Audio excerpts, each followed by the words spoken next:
Je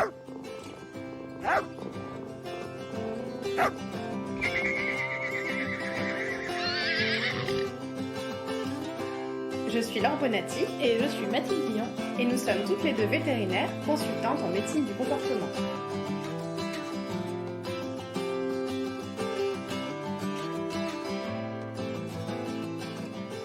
Bienvenue sur Vétologie, le premier podcast francophone consacré à l'éthologie vétérinaire. En tant que véto, on est toutes et tous confrontés à des chats vraiment pas faciles.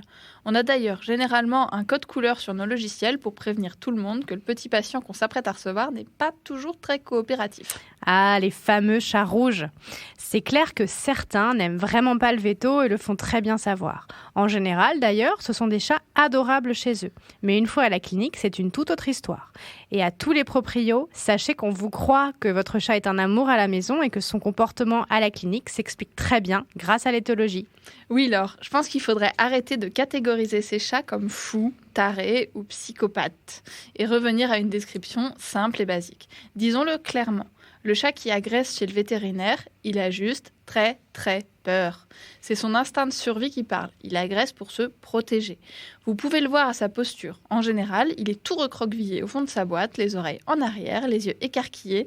Et vraiment, il ne devient pas fou, mais il a peur de ce qui va lui arriver. Oui, et concrètement, ça devient très compliqué pour le propriétaire parce qu'il se retrouve à devoir mettre son chat dans des états pas possibles pour le soigner. C'est stressant pour le chat et pour son humain.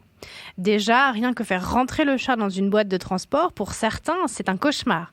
La première fois peut encore bien se passer, mais les chats sont tout à fait capables de faire l'association entre la boîte et le vétérinaire. Et là, c'est fichu. Quand il comprend qu'on va venir le chercher, il faut aller le déloger de sa cachette, l'attraper, se battre pour le mettre dans la cage en gagnant quelques griffures au passage. Personne n'a envie de vivre ça. Oui, je pense que plusieurs de nos auditeurs vont se reconnaître dans cette description. Alors d'abord, j'en ai déjà un peu parlé, mais on peut apprendre à son chat à rentrer dans sa boîte de transport. Ça ne veut pas dire qu'il le fera forcément dans tous les contextes. Pour la petite histoire, moi, quand je l'ai appris à mon premier chat, j'étais super contente. Je me disais que plus jamais les voyages seraient un problème. Sauf que le jour où j'ai voulu l'y faire rentrer pour de vrai, il n'y avait plus moyen et il allait se cacher comme il l'avait toujours fait. Il y a des contextes que les chats reconnaissent très bien. L'association positive que Mathilde avait créée avec le fait de rentrer dans la boîte n'avait pas été suffisamment généralisée.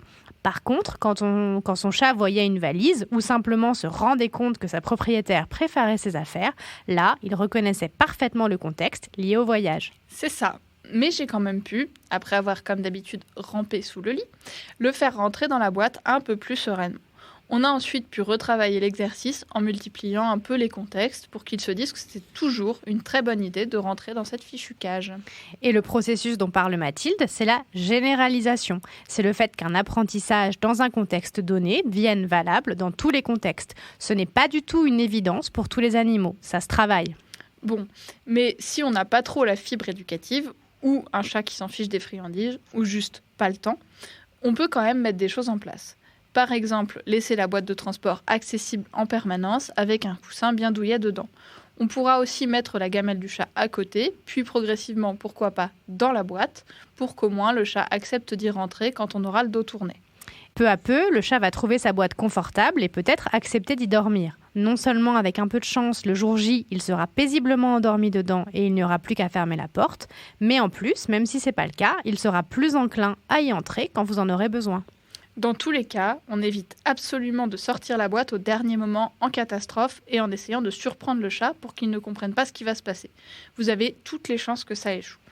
Au minimum, on la sort quelques jours à l'avance si on sait que ça va être une difficulté. Sinon, à l'instant où vous ouvrez le placard où elle est rangée, vous perdez le chat. Bon, donc ça y est. Le chat est enfermé dans la boîte, on le met dans la voiture et c'est parti. Arrivé chez le véto, il faut le sortir de la boîte. Ah oui, Laure, je pense qu'il faut qu'on revienne sur le type de boîte de transport utilisée. Ce qui est vraiment important, c'est que la boîte puisse s'ouvrir en deux, que vous puissiez séparer le haut du bas. Personne, ni le véto ni vous, n'a envie de tirer le chat sauvagement hors de sa boîte et pour le chat, ça ne peut être qu'un moment désagréable. Et ce n'est pas franchement mieux de devoir secouer la boîte la tête en bas jusqu'à ce que le chat en sorte. Donc si on veut être sympa, on prend une boîte qui s'ouvre facilement en deux pour accéder au chat tranquillement. Ça marche aussi avec un sac de transport qui s'ouvrirait en grand. L'inconvénient du sac, c'est qu'il garde bien les odeurs, donc si votre chat a tendance à avoir très peur, il n'est pas impossible, même si ce n'est pas encore scientifiquement prouvé, qu'il laisse des odeurs en lien avec la peur imprégnées dans le tissu. Et prévoyez aussi une petite serviette, un tissu doux, un truc sympa à mettre dans la boîte pour laisser le chat dessus. Ça lui évitera d'être sur une surface glissante et on pourra réutiliser ce tissu sur la table de consultation pour que ce soit plus confortable. Dans tous les cas, on évitera d'amener le chat dans les bras ou en laisse. C'est vraiment une très mauvaise idée. Il suffit que votre chat ait peur soudainement et il vous labourera les bras avant de s'enfuir. Et s'il arrive à sortir de la clinique, ça va être très compliqué de le retrouver. Si votre chat a une patience limitée, n'hésitez pas à le signaler avant même de le sortir de la boîte. Pour les chats un peu délicats, moi j'aime bien tout préparer avant de les sortir. Pour un vaccin par exemple, je prépare ma seringue avant de sortir le chat pour pouvoir faire l'injection dès la sortie du chat si besoin. Et au contraire, certains chats ont plutôt besoin d'explorer la salle. Encore faut-il être sûr de pouvoir les rattraper. Et si vous avez peur de devoir le récupérer dans la salle, ne le laissez surtout pas descendre de la table, sinon tout le monde risque de se faire attaquer. On essaiera une fois encore d'éviter de tenir le chat par la peau du cou. Si votre vétérinaire le fait, ne vous vexez pas forcément, ça peut être la seule solution pour être en sécurité dans certains contextes. Mais le faire systématiquement pour maintenir le chat, c'est vraiment pas sympa pour lui et ça risque fort de déclencher une agression. Ne disputez pas non plus votre chat s'il grogne ou qu'il griffe, c'est contre-productif. Il risque de revenir à la charge instantanément. Au contraire, parlez-lui calmement, sans crier, et en gardant à l'esprit qu'il se comporte comme ça parce qu'il a très peur de ce qui va se passer. Ah oui, d'ailleurs, en parlant de le rassurer, si vous emmenez votre enfant en consultation, n'hésitez pas à maintenir l'enfant un peu loin de la table, en lui expliquant bien que le chat peut avoir des réactions différentes de d'habitude. Je vois beaucoup d'enfants essayer de rassurer gentiment le chat en le caressant, en lui parlant. C'est très mignon, mais en fait ça m'inquiète surtout énormément parce que leur visage est bien à hauteur de coups de patte. Globalement, on évite tout mouvement brusque, toute parole forte. Quand on a un chat un peu difficile chez le véto, il faut vraiment éviter toute surstimulation. Et c'est vrai d'ailleurs dès la salle d'attente. De plus en plus de cliniques ont des salles qui séparent chiens et chats. Mais si ce n'est pas le cas, mettez votre chat bien à l'abri des regards canins. Beaucoup de chiens vont venir renifler votre chat sans penser à mal, mais c'est absolument terrifiant quand même pour le chat qui se sent coincé dans sa boîte.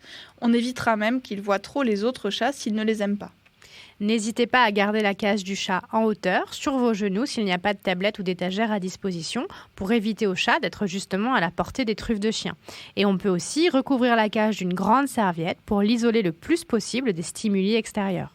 On pourra aussi, pour la salle d'attente et la consultation, prévoir des friandises que le chat aime bien ou même de la pâtée. Certains chats auront déjà trop peur pour manger, mais ça en aidera d'autres. Ok, donc on a vu la mise dans la cage, la salle d'attente, comment aborder le chat en consultation.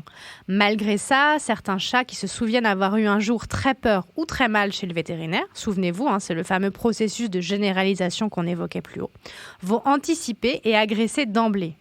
Pour cela, soit on arrive à utiliser une méthode de contention douce, comme par exemple l'enrouler dans une serviette, soit il n'y a pas d'autre solution que de le sédater. Ne soyez pas inquiets si c'est tout ce que votre vétérinaire vous propose, ça permettra de l'examiner correctement et de vraiment être sûr de ne passer à côté de rien sans traumatiser davantage votre animal. Et surtout, n'hésitez pas à parler à votre vétérinaire ou aux assistants, aux assistantes à l'accueil de vos craintes en amont de la consultation. On vous proposera peut-être des traitements pour essayer de limiter l'anxiété de votre animal quelques heures avant de venir à la clinique. En tout cas, on espère que ça vous aidera un peu. Et n'oubliez pas que les chats ne deviennent pas dingues. Ils ont simplement très peur et le plus souvent, ça fait suite à un souvenir traumatisant. Comme d'habitude, si l'épisode vous a été utile, n'hésitez pas à le partager. On répondra également à toutes vos questions. On vous souhaite bon courage pour soigner vos petites bêtes et on vous dit à très bientôt sur Vétologie.